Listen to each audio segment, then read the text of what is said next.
Fans Friday, rather. My name is Marizona, and I'm excited as always to be back on the show. I've got Blyden who came for company alongside Funny Tina, and together we're going to do justice to what's in the plate. 090-2223-1011 and 0817-624-8565. Ladies and gentlemen, it's about to go down. Welcome once again to the show.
A lot of time to have to say and of course drive the conversation every Friday 3 p.m. to 4 p.m. Right, so let's talk about the stories from home. The NFF Players Status and Arbitration Committee has ruled that Kano players should pay Bassey Akpan 11.8 million naira in old salaries and paper purchase. Bassey Akpan, represented by Mobi Ezeaku of Leicester's LPP, has worked on the case for the past 7 months, and of course finally there's light at the end of the tunnel as we hear that Kano players have been asked to pay the man 11.8 million naira, and according to the statement, the man was owed for 13 months of his unexpired terms of contract and the purchase of paper fee agreed by the parties provided in the contract. And of course Kano players have been made to make this payment in the space of 21 days since the release of this statement, and is effective from the date of this award. And failure to comply, we hear that sanctions will be meted upon Kano players. Well, Blyden, first of all, this concerns us because the name is an Akwa Ibom name. He's a former Akwa United player, and of course before playing for Kano players, Bassey Akpan particularly, and he showed a lot of class and quality in his playing days. But this is a story that we keep talking about every time. The fact that sometimes football clubs owe players for long months and they get away with it. But this time around, it's not the business as usual, Blyden. Absolutely. Maybe because of a figure involved, Bassey Akpan, big name, everyone. Has been done for 13 months. And not just Bassey, maybe smaller players who don't have the brand and the name that echoes around. And that's the conversation we've always been having, quite concerning. And the other time we did talk about the Players Union and lots of politics around Players Union. Recently, we had the likes of Buedura and the rest of Rivers United and some players, professionals who are playing the Nigerian Premier League, had to boycott the Players Union that existed and created their own because the result that was coming out from that player union wasn't that at that level that it's supposed to be. That has been the conversation, but quite sad, Mary. Quite sad because you look at it and begin to wonder, why is this happening? Why owe players this level of salary? And then they begin to wonder why they're doing it and doing it and going for free. But also, Blady, you made mention of the fact that how about cases of players who sadly do not have the money to pursue these cases? Because Bassey Akpan of course, employ a lawyer who chased this case for 7 massive months. So what about players who, first of all, might not have the financial power to chase these cases? It means that they just go silent and nothing happens. And these teams will owe them this money and go scot-free. That has been the conversation, Marizona. I remember some time ago there were issues between Abia Warriors and Inamoto at the time. Similar kind of issues at that point. It didn't make sense to many to hear. And that has been the conversation in the league. It's been happening, watered down over time. But I love the fact that it's in the mainstay of the media, and Basi had to pursue this one and get it. And you begin to wonder, NFF ought to do something. But when you mention NFF, you remember they're also owing their salaries, coaches and players' salaries. Exactly. And it becomes an entire systemic rot, and it doesn't make sense, Barry. That's a conversation from here. We are actually quite happy that the man Basi Akpan got justice at the end of the day, even if it took us 7 months to get it, but justice was gotten.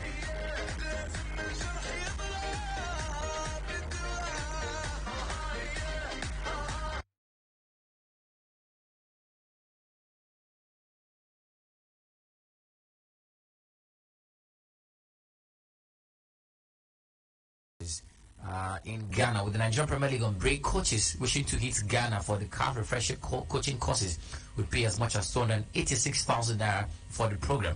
These refresher courses are in line with the new CAF coaching convention, which makes provision for refresher coaching courses for all licenses every 2 years after obtaining license without license expiring. As part of the requirements for club licensing and entry requirements for any CAF licensed coaching courses, the Technical Directorate of the Ghana Football Federation will roll out CAF refresher courses for license A, B, and C holders in the Ghanaian Soccer Center of Excellence in Pram Pram for coaches who are licenses have expired, who are yet to renew them, and they'll have to pay that much money. Now, Blyden, of course, in the wake of the talk of coaches investing into knowledge, because you go to Europe, coaches spend a lot of money to get coaching licenses. They go for internships. You know, remember Yaya Toure at some point was coaching the Tottenham Hotspur on the 20 club, on the 16 level rather, and they put in lots of money in getting coaching. Now, we keep talking about the fact that our coaches are not recognized at the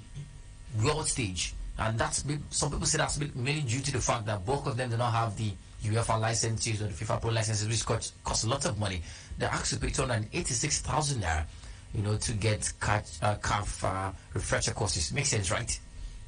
Murray doesn't make sense. Here's why it doesn't make sense. Look, Europe would always be ahead of us. That's the conversation. Yeah. You know why? In Europe, you don't have to be a UEFA licensed coach to earn money. You don't have to be a high standard coach to earn money. At secondary school levels, whether we call it secondary school or not, but these coaches are being paid.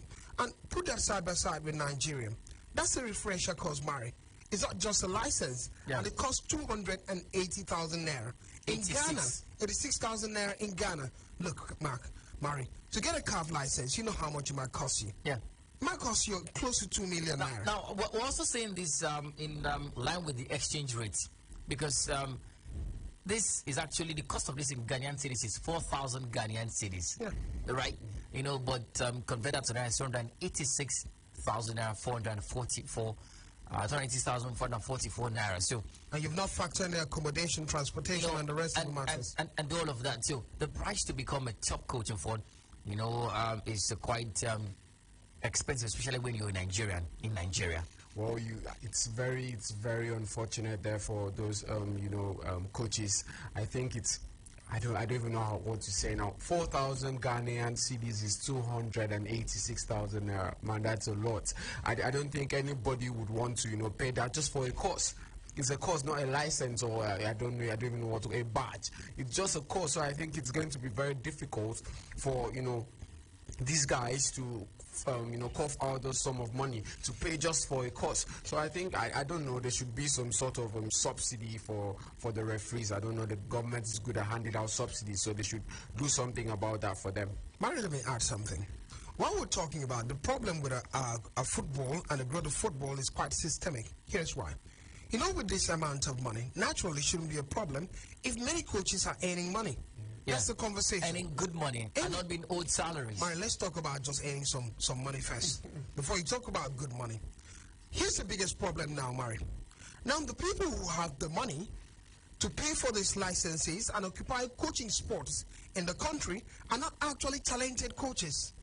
That's the biggest problem. Yeah. Because when I move by RCM primary school or any primary school around, and I see some decent coaches who are passionate about the job. But there's no money. There's no money. And they're going out there and they're actually training young kids under the sun, under the rain, over time. And these young kids grow up. Some of them get to become footballers. How do we appeal to the needs of these coaches? Because like you said, you know, we've got that same way we have brilliant selected players in the streets, but they have no money to buy boats and buy slots for teams. We also have fine coaches, but they have no money to get licenses and all of that too. How do we get to appeal to the needs of these coaches? Pay them. There's a coaching union of some sort. There's an FA, for example, in Akwa Ibom. They have a list of coaches. You talk about paying them. Yes, pay them. They don't even arrange programs. They don't even have. Yeah, I can agree to arranging programs, right? But paying them, they don't even have licenses. They're not licensed coaches. They're just talented coaches. Let them be licensed in Akwa Ibom first. How do they do that? Register them. Pay them within the structure of Akwa Ibom. Arrange competitions. Come on, look, Mari. The FA in Akwa Ibom knows most of the coaches. They know them. What they do is they just give them stipends. They have meetings within the FA in Akwa Ibom, and they call them 1, 2, 3. Oh, take 200, take this certain amount of money, 1,000, and it's been shared around. That's basically what they do. But there's no concrete package. If you don't pay them, Marizona, let's talk about subsidy as Mfon talks about it. Create a program where we train our coaches. Look, Mari, this is the biggest problem we have. We want footballers to develop. It's not like going to school. In school, you don't send children to school and the teachers are not trained, isn't it? So why allow footballers to be trained by coaches who are not trained? It's a lopsided. It's like putting the cart in front of the horse instead of behind the horse. That's basically the system we run here. There ought to be programs, Marizona, that gets to train those coaches. It doesn't cost so much, especially those that are in the field doing the job. I have so many of them. I know so many of them. All they need is this opportunity. And look, before you come in, Maris, sorry for that. Yeah. Within Akwa Ibom, for example, when you keep side by side a talented coach that's from Akwa Ibom, and you look at probably a Yoruba coach outside the nation who's gotten all the papers, the first conversation, if I say, this coach is so talented, he should be an Akwa coach, you know the conversation, he doesn't have a license. How come those other coaches had a license? What's stopping Akwa Ibom coaches from having license? I'm speaking from home scene now. All right. Well, it's a matter of priorities. And of course, you're in Nigeria, the price of things. You think of feeding your family before getting a coaching license. You put up that side by side what you're earning. Becomes a problem to you. That gets licenses are the ones that we see and hear every day. All right, so let's talk about one we see and hear every day since 2000 and something. His name is Abdul Maikaba. He's officially left Rangers Football Club after 2 seasons in charge of the Coast City Club. Maikaba announced his departure at the end of the season gathering of players and coaches, management and backroom staff yesterday. The tactician said he wants to be renegotiating his 2 years contract that expired with the end of the National Federation's Cup on Wednesday, stressing that family pressure was a major reason that he was not going to renegotiate his contract. For Abdul Maikaba, a big name at the national level, football scene, particularly Rangers Football Club, former champions of the LPFL, the two marriage that never was made in heaven. Well, I recently on the show, Blyden said something about this Abdul Maikaba. He loves the tiki-taka football. He wants to, enjoy the game. He wants to play that possession football. And he went to Rangers, and Rangers were not ready to splash the cash because you need certain types of players, to be able to play the kind of system Abdul Maikaba wants now. You take your mind back to when he was at Akwa United. Beautiful football. He was loved by the fans, by the players, by everybody, and he went on that move. I think Abdul Maikaba just orchestrated his own fall. Going to Rangers, Rangers was never going to work for him. So I think he has to. How do you know Rangers was never going to work for him? Because, we're talking about a team who won the league as early as 2016, right? That's some 7 years ago. Yes. And then they've been trying to be in and around the top scene for quite a while, particularly. And now, look at Abdul Maikaba. We're talking about Rangers not working for them. Let's look at Maikaba as a coach. Since leaving Akwa United, went to Plateau United. That season, he got 13 players. But they never did so well, right? The next season, left them to join Rangers, because of course Ilechuku had gone to Plateau United and he stayed Rangers for 2 seasons, and there's nothing tangible from a team like Rangers, from a coach like Mike Kaba. Where did it go wrong for the man? I don't think it has gone wrong for him anyway. You want to look at, you can't judge a coach over the period of just that's 3 years you're talking about now. You can't judge Abdul Maikaba over that. Really? No, come on. Look at coaches like Jose Mourinho before he won. How long did it take for Kennedy Boboy to win the MPFL with Akwa United? It's not about that. Mari, it's not about that. You want to look at coaches like Jose Mourinho now. How many years did it take him to win a trophy since the last trophy he won at Chelsea? How many years did it take him? He just won the trophy 2 years ago. Come on, this does not mean he's not a good coach. He's still there. You just need to support the manager. I think Rangers have not supported him. Rangers is not that kind of team, that goes about picking. Look at Eyimba. Look at Akwa United. You look at Plateau United. At the end of every season, they go about the top team is picking, these players. But Rangers never do that. Instead, we get players from Rangers, teams like Eyimba goes to Rangers FC and get players from there. So I think it's not the right marriage for Abdul Maikaba. No, Blyden, we're talking about the man here who won the FA Cup with Akwa United, right? Some years back, and he is considered one of the top class managers. He's been with the national teams at some point in the 30 team and all of that too. You want to talk about tactical acumen? Many say he has it, but where did it go wrong for the man at Rangers Football Club? Well, for me, it's always going to be a story. This man was claimed to be the Pep Guardiola of Nigerian football at the time because he wants to play decent. This particular Pep is not pepping. Definitely not. He's not pepping at all. I think his stocks has fallen. But here's it, Mari. Look at the Nigerian football club system at first. It's always going to be the conversation about the structure of football clubs and a coach coming in to change the structure. And if you come in to change the structure or play a certain kind of football that they're not used to, you have to spend a lot of money. That has been a conversation. We've seen Pep Guardiola, and I can imagine Pep Guardiola going to a team like Rangers and trying to do the Pep thing without spending money. Even at Manchester City, without spending money. That has been the conversation, but this is Nigeria. The game is moving quite fast. Teams are improving quite fast. We're seeing Bendel Insurance come up. We're seeing Remo Stars also come up. We're talking about Akwa United not being at their very best. And some of these biggest clubs. And it was forthcoming as far as I'm concerned. I saw his performances at Plateau United when he left Akwa United. It wasn't up there. And it's no more than Mike Kaba. It was a toast of every football club at a time. When he mentioned Mike Kaba, everybody knows that's scintillating football you want to play. But right now it's not working out. And it doesn't matter the system at the moment, Mari. When it's not working, it's not bringing results. No matter how beautiful it is, it would just seem like Leeds United. All right, well, that's a conversation from here. Well, wish the man Abdul Maikaba the very best. He's one manager I love so much. He's quiet and calm, demeanor shows. Yeah, I know you love things like that. I love a classy man. What? I like a man who's calm. That's the beauty of life. People get to love things differently. Unfortunately, sadly, I'm a talkative, right? So I don't get to be calm and quiet like he is. So I admire those kind of people. I do not know if I'm a talkative. Well, Blyden, and I love the rugged one like Jose Mourinho. I put it to you, Blyden, you are a talkative. You talk too much. I think fun talks better. Fun talks about buying people things. All right, so guys, let's talk about Johnny Gallo. Well, he had an interview with Telegbete TV a couple of days ago and made some interesting pronunciations, if you like. Now, the first thing was that he said that he was going to play for the NPFL if there's a chance, but he gave conditions. And the first thing he particularly said was it was going to play for free. And I like that because we cannot pay Gallo. Of course. Because we don't have the money to pay Gallo. It's coming from the Saudi League right now. That's a lot of money. You're talking about Saudi League. Someone that sacrificed getting a lot of money to play for Manchester United. Manchester United. Huge amounts of money in China. This man has been in the center of two of football's biggest transfer rates. Remember when China were taking players off? He was part of that league. Saudi Arabia came in, took players, was part of that move. So that man has money. He wants to play for free.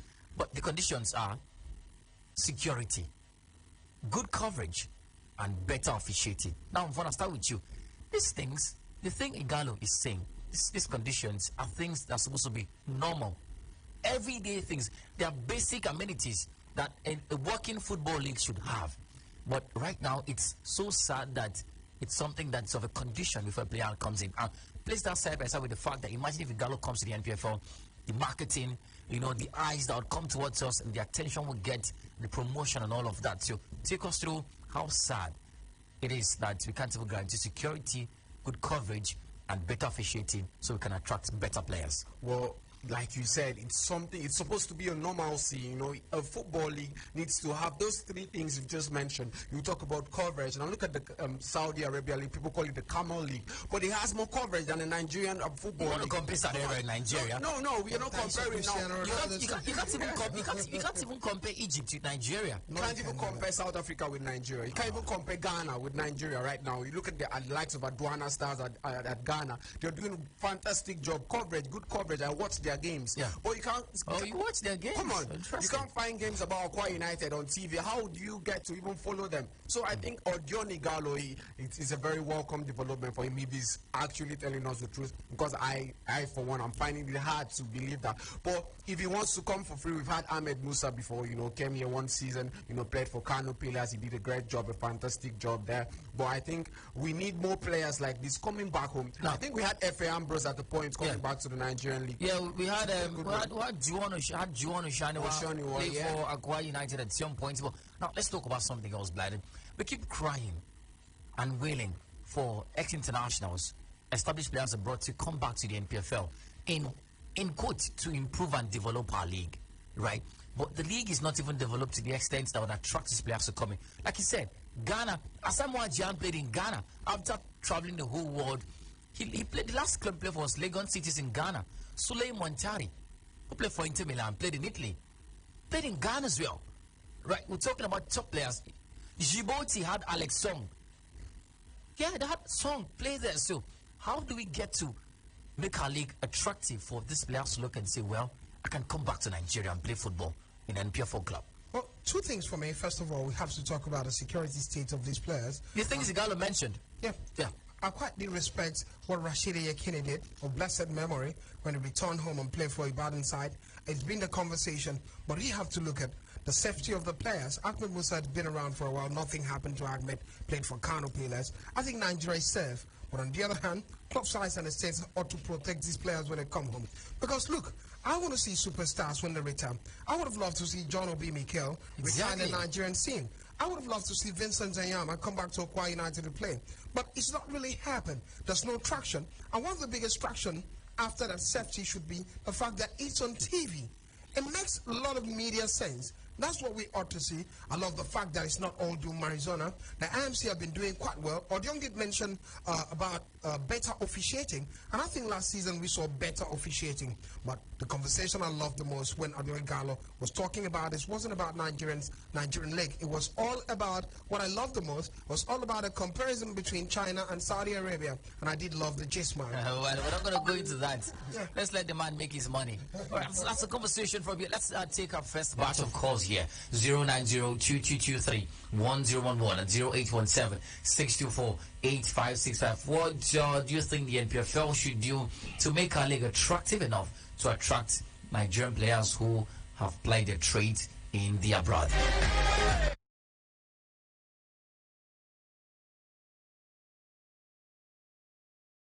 A red shirt, Simfon's white shirt, to Blyden's green sweater. You'd love to see them, I tell you. I look nice for free. I'm telling you that for free.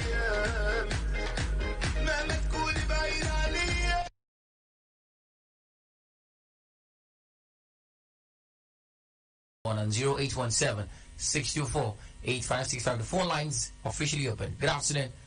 Welcome to the show. Good afternoon, Marisa. Welcome. Name and location. Yes, Clinton calling from. Welcome, Clinton.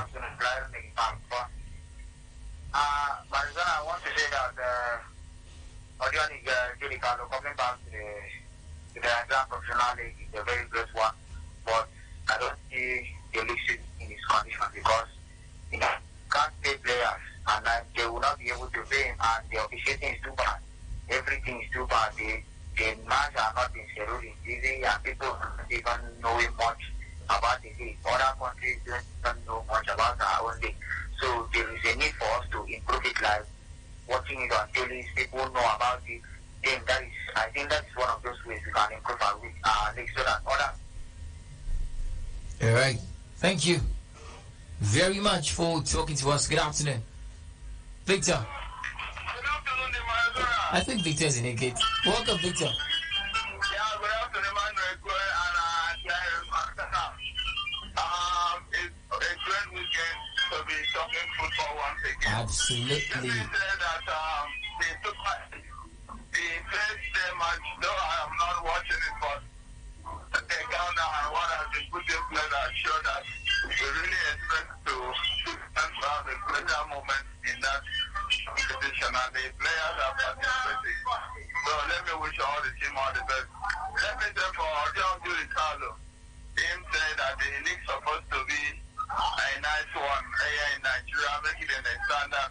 All players want to touch their league before their retirement. So always a huge job for the NFF to do their best to make the league being competitive. That's my thing. Thank you, Father. Well, thank you very much, Victor, for talking to us. We appreciate your thoughts. All right, so we'll take a few calls in before we European stories. There's a lot to talk about from the European scene, particularly transfers, as we hear that Manchester United are growing very, very angry with Chelsea. And why they're doing mess at mouth like this. Good afternoon. Welcome to the show. All right, go ahead. I would like to say, Please do want to call me back, and when you call me back, please turn down the volume on your radio set. Good afternoon. hello, Barry. Good afternoon. This is Victor calling from River State. Welcome, Victor. Okay. I want to say, Igalo coming to Nigeria Valley is a welcome development. My question is, the other Nigerian players that is outside the country, would they also do this? I want to say, I can see some good news coming to Manchester United today from next weekend. I just want to say thank you for having me this afternoon. Thank you very much, Victor. We appreciate your continued participation.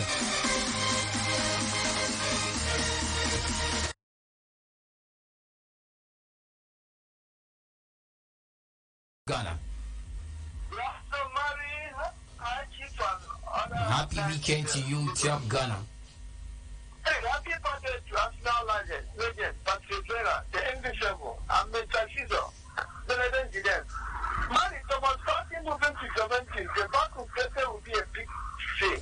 But to do the work of three players in the field, both in club and national level.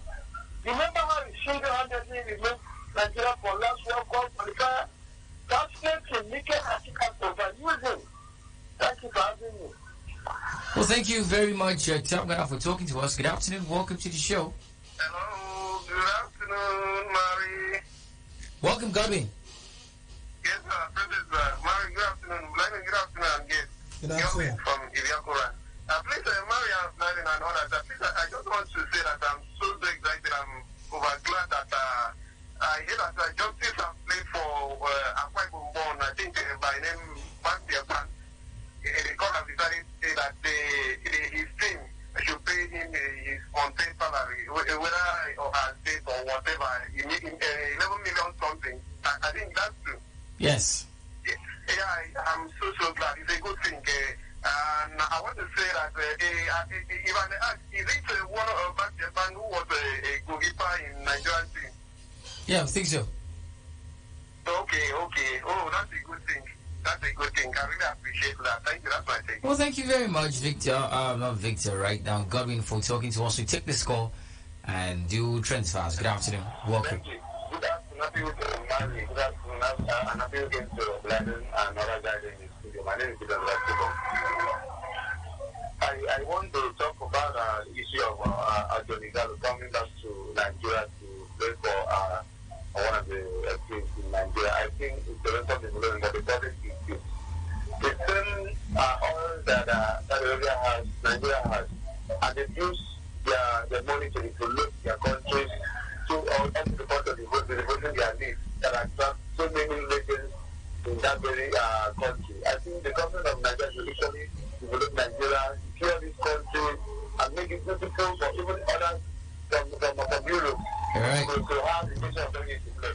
Okay. And it's very nice to see others from other shops coming to Nigeria to play. Well, thank you very much for talking to us. We'll take this final call. Good afternoon. Welcome to the show. Hello. Good afternoon to you. Ezekiel Ekaidem. Thanks so much for having me this wonderful happy hour on Friday. Yeah, definitely. I'm Ezekiel Ekaidem, all the way from Mulukana. I think let me talk about my personal club, Manchester United, because since they have not been able to acquire Maximus from Chelsea, I think it's giving them so much headache. I think this time, Man United need to be very smart in terms of their reason. They should think the alternative of Eberechi Eze. Eberechi Eze, that Nigerian guy is very creative. I think the Man United can deploy their attention to Eberechi Eze.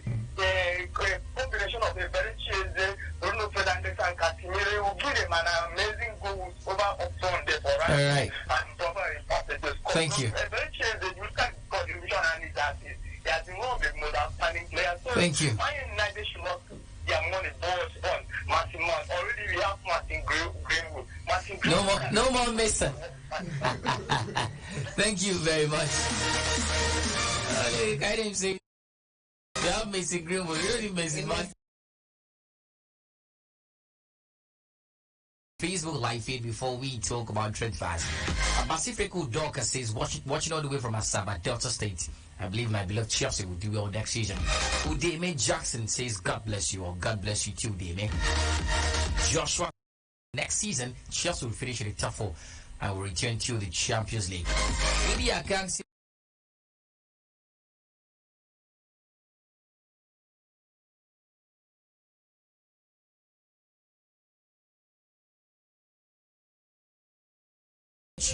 Alright, your blinding transfers right now. Manchester United are set to make a third bid of about £55 million for Mason Mount. The Old Trafford club will also warn that this is a take it or leave it.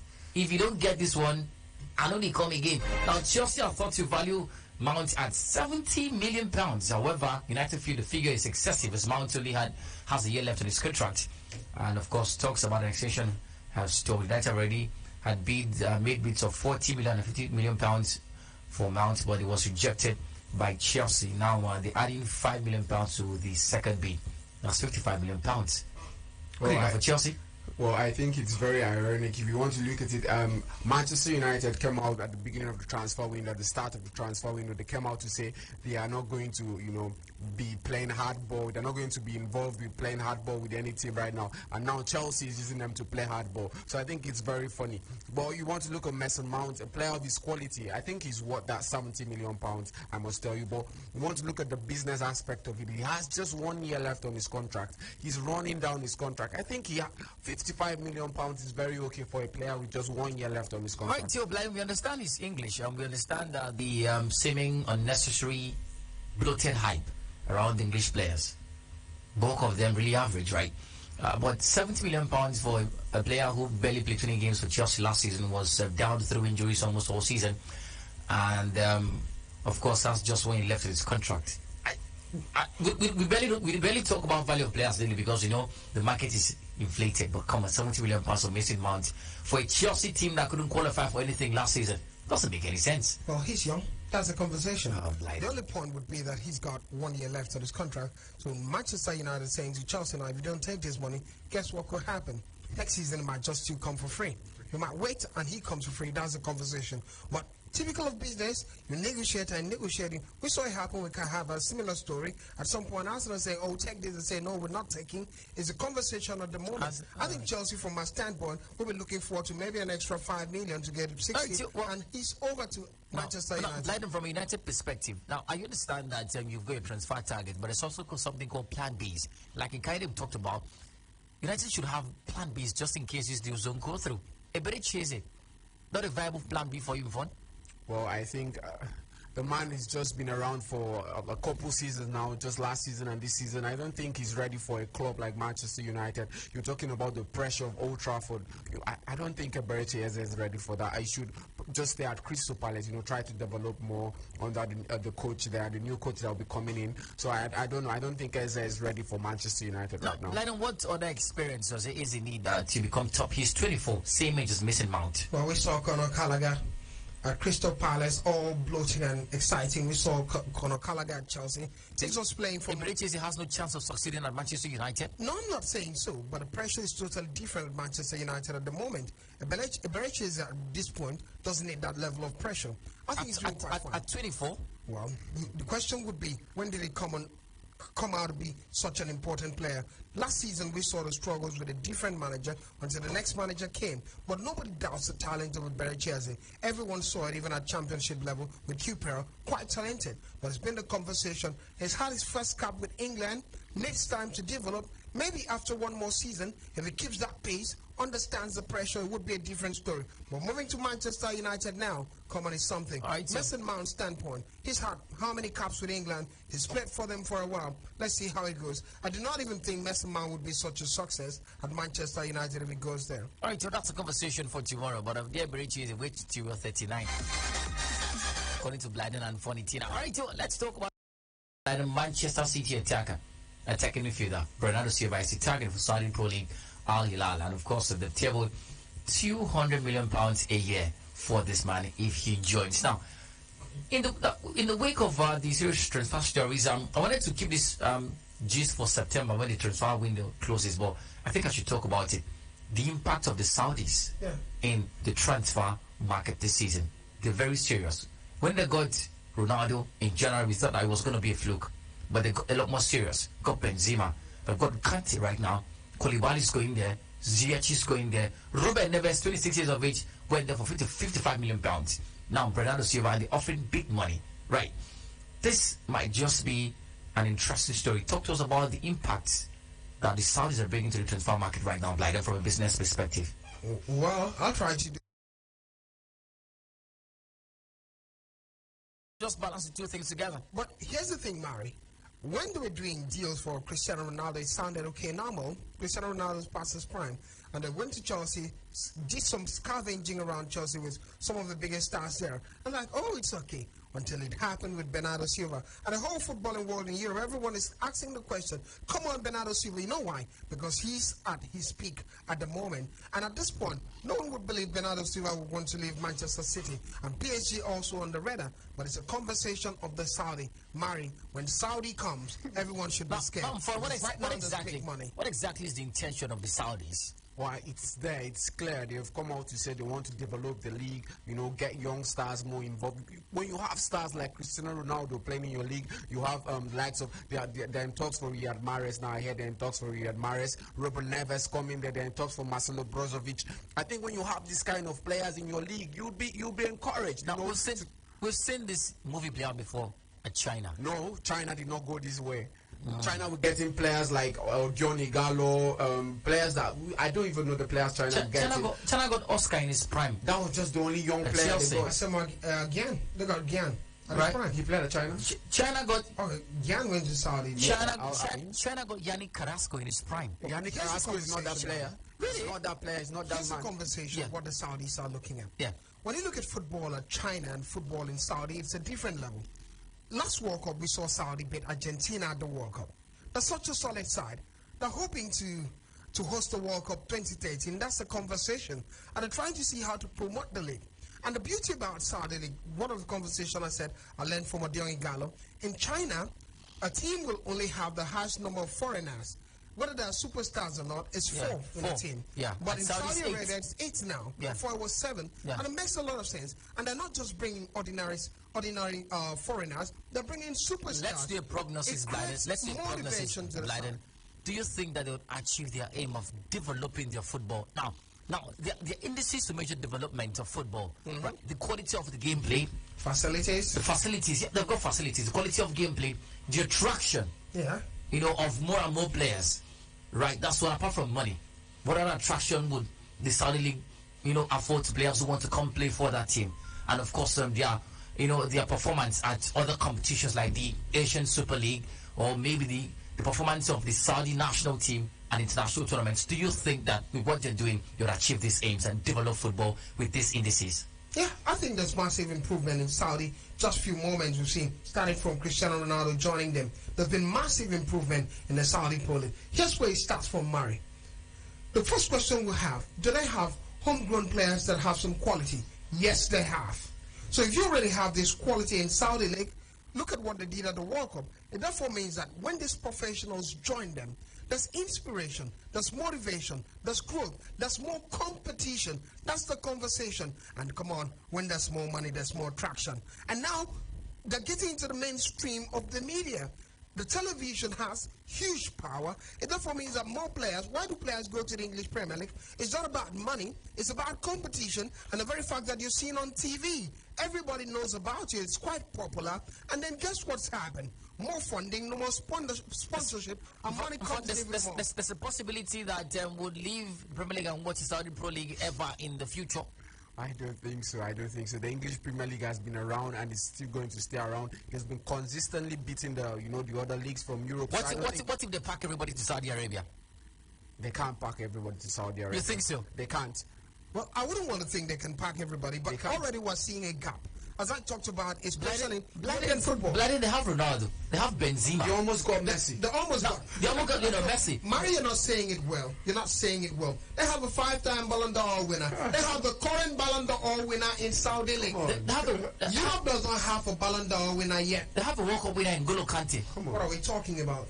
What are we saying? You almost Here's lost the conversation. They have a Champions League winner in Edward Mendy. Mari, look. Last year, nobody spoke about Saudi League. We weren't talking about it. In fact, when Cristiano Ronaldo went to Saudi League, people started laughing and saying, oh, they're retiring. He's retiring. Now, this season, I can mention how many times we've analyzed Al Nassr, Al Ittihad, Al Hilal. We've done analysis on it, and this is the power and impact of money. Well, a caller said that Nigeria has oil money, and we've not really used it. While the Saudis have oil money, they've used it, but Saudi's oil money is on another level, Mari. All right. Well, I'll that's a business angle you wanted me to talk about. I'll reserve it for some other time. I'll recall what the Senate president said some years back, that what money cannot do, more money can do these things. 090-2223-1011 and 0817-624-8565. Welcome back to the show. Good afternoon. All right, so please don't flash me. Thank you very much. A lot. Welcome to the show. Was it talking about transfers, by the way?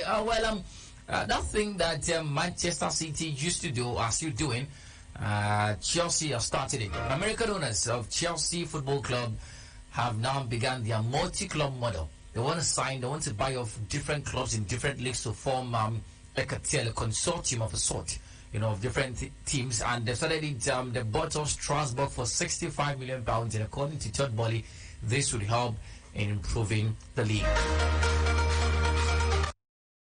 We talk about the Chelsea situation. Good afternoon. Welcome to the show. Hello, good afternoon once again to you. I think you need to contribute to this Qatar oil money operation. Saudi Arabia. Between the Sunni Muslims, which is their financial headquarters in Saudi Arabia, and the Shiite Muslims, their financial headquarters is Qatar. If you look at the competition that is coming on, there's been a very confrontation between the Shiite Muslim and the Sunni Muslim, and the Shiite Muslim have been trying to show the Sunnis that. Let's just stick to football. Let's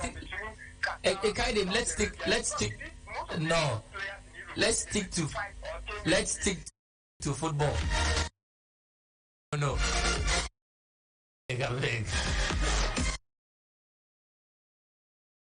Okay. Well, for the Chelsea story, for now, what do you make of the multi-club model?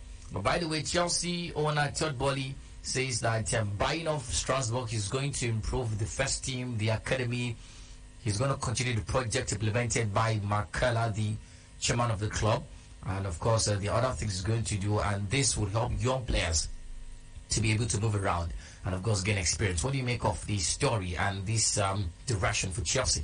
Well, I would start with saying I'm very sorry for the Strasbourg fans right now. You see what Todd Boehly has done at Chelsea, and is coming to buy your club. You should be scared. But looking at it for Chelsea right now, it's a good move. It's a good move. We've seen Manchester City do it, over the years. This helps you to get, when you want to get players from that particular league, you'd get them for cheap, at cheap prices. So I think it's a very good one. It's going to serve as an academy for Chelsea also. Instead of going out to, cough out this huge sum of money, you can just get them for. All right. Good afternoon. Welcome to the show. Good afternoon, Mary. Good afternoon. Welcome to the show. Name and location. My name is Dennis John. I'm calling from Ata. Dennis Joe. Welcome. All right. The improvement in Saudi Arabia League, Pro League, I really love it. But like me before, I never knew about the league. As recently when Ronaldo went there, I began to follow up the league, and it's a very good improvement. If at all that happens in Nigerian league here, I'll be glad.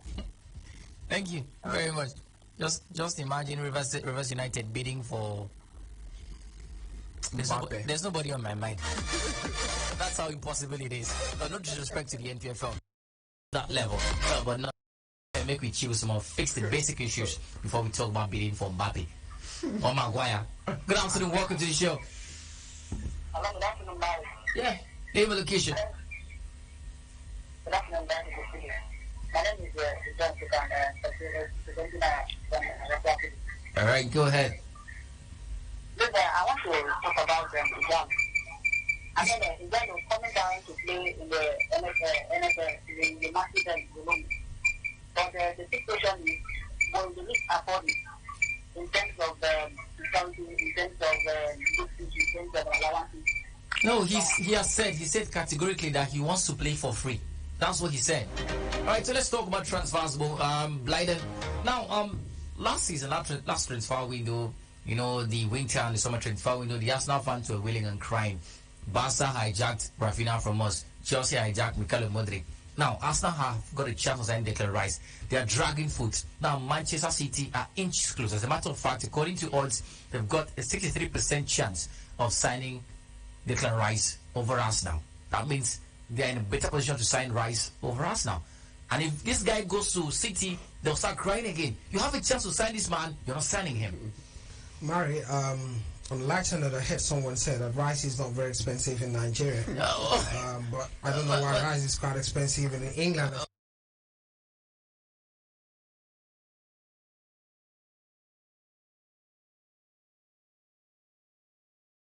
That's the problem. Price rise like rice, and price beans like beans. Arizona is quite difficult, especially from an Arsenal point of view, because you begin to wonder what Arsenal are looking for. Look, Yeah. There are conversations. Xhaka is leaving, and now conversation about Thomas Partey leaving the club. And what are you slowing down for? Go get the player if you have to get the player. Well, it's typical of Arsenal. Many people said they thought it ended with Arsene Wenger. Not knowing it's still the same structure. And it's back because when Arsenal gets their price, they want to get the best deal. Sometimes you don't get the best deal, get the best material and move ahead. And I think they should just pick Declan Rice, pay the money, get Declan Rice at this point. When Manchester City visits, or maybe they're waiting for Saudi to visit. If Saudi gets to visit, they're going to pay the money as quick as possible. Maybe they need to Modu Black to beg them. Good afternoon. Welcome to the show. Hello, good afternoon, Marizona. My guys are here. Please, if Arsenal cannot buy rice, let them buy things. Please. I knew somebody was going to say that. But Inter Milan are in talks to sign Cesar Azpilicueta from Chelsea.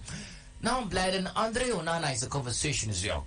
A goalkeeper for Inter Milan, and we hear that United are looking towards his direction because, first of all, he's a former player for Erik ten Hag, and of course, he mirrors the system that Ten Hag wants to play, and of course, the uncertainties around David De Gea's time at Chelsea. Andre Onana, you think he has a chance of success at United for? Well, I want to say he's a very excellent goalkeeper. We saw his heroics in the just concluded Champions League, I think Andre Onana fits into exactly what Erik ten Hag wants at Manchester United. But the problem now is that Inter Milan they are demanding for over 50 million. And I'm not sure if Manchester United want to cough up that sum of money to get a player. And we also want to know that he's okay, let's leave that out of the picture now. But Andre Onana, I don't think Manchester United want to spend over 50 million right now for a goalkeeper. All right, so Nicholas, Blyden. Can I just add a bit about this Onana issue? Right. All the hype around Onana makes a lot of sense for me, especially the ball playing part. But may it not happen that when Manchester United get Andre Onana and in the English Premier League and he's in the middle of the field and makes lots of mistakes and they scored him from ball playing position. The English media would roast him. Absolutely. You know what? We're getting to that point where Manchester United are not spending money any longer. Yeah. They're also in the Declan Rice race, and I heard they want to add 2 players plus 40 million pounds to get Declan Rice on back.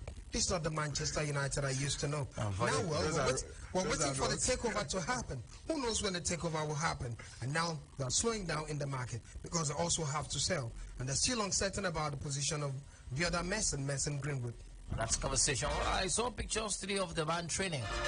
The man has gone down in terms of weight, so that's a sad story. Carlo Ancelotti wants to keep Kylian Mbappe, wants to sign Kylian Mbappe from PSG, and that's a conversation. Nicolas Jackson from Villarreal to Chelsea is here we go. 35 million euros release clause paid, slightly, and of course it's paid in installment. Well, of course he's a 22-year-old striker, scored 13 goals last season for Villarreal across all competition. That's the story. From there, we take 2 calls and bounce this out. If you go through transfer, transfer website blind, and all you're seeing is Saudi. I'm shocked. I don't want to talk about it anymore. They're bidding for players in their prime. I'm seeing Stanislas Lobotka of Napoli. I'm seeing, even Lozano. I'm seeing players that I never thought would want to sign for Saudi Arabia. I'm not talking about it. Welcome to the show. I think they are almost done. They are on the legal paperwork. The papers are on the court now, passing to the legal documentation. They are not going to be done very, very soon. Thank you so much. Thank you very much, thank you, our correspondent from Manchester United. Thank you very much. Done a remarkable job from Manchester. I'm telling you. I like that. Thank you very much for giving us first-hand updates from Ibionibo. Victor, wrap it up. You're the last caller. Yes, thank you. Please tell Saudi Arabia that I have AI in my team. Just one share, one sell for this. That's Maguire. Please, they should come and carry Maguire. You think those studies don't know what is good for them? You think they want to send? You think they don't want to promote that league? You think they want problems? They want dancers. No, I don't want dancers. Right, so that's it for the show this afternoon. It was an interesting show, and I hope you had fun as well as we did, because we're laughing here. And thank you very much. You come back again tomorrow, 7:30 to 8, and tomorrow is Saturday, so it's 12:30 to 2 p.m. Thank you, Blyden. How is the weekend going to go for Mary. you? It'll be good. Right, so fun. How is the weekend going to go? This man and the color black. Yeah. It goes hand in hand. You have to tell me more about it. Unto you is not given to know. All I know is melanin puppet. It's a mystery. Well, ladies and gentlemen, that's it for the show this afternoon. By 4 p.m. we'll have the news on the hour. The event is here already. And from there we'll play beautiful tunes for you before we have the not happy hour. We'll have the Club 101 coming up later tonight. So it's a Friday. Come on, enjoy. Cut your plant radio 101.1 FM. My name is Marizona. And in case you want to write me a check or you want to hook me up on Facebook, it's Isaac. Have a lovely Friday and a beautiful weekend. Ciao.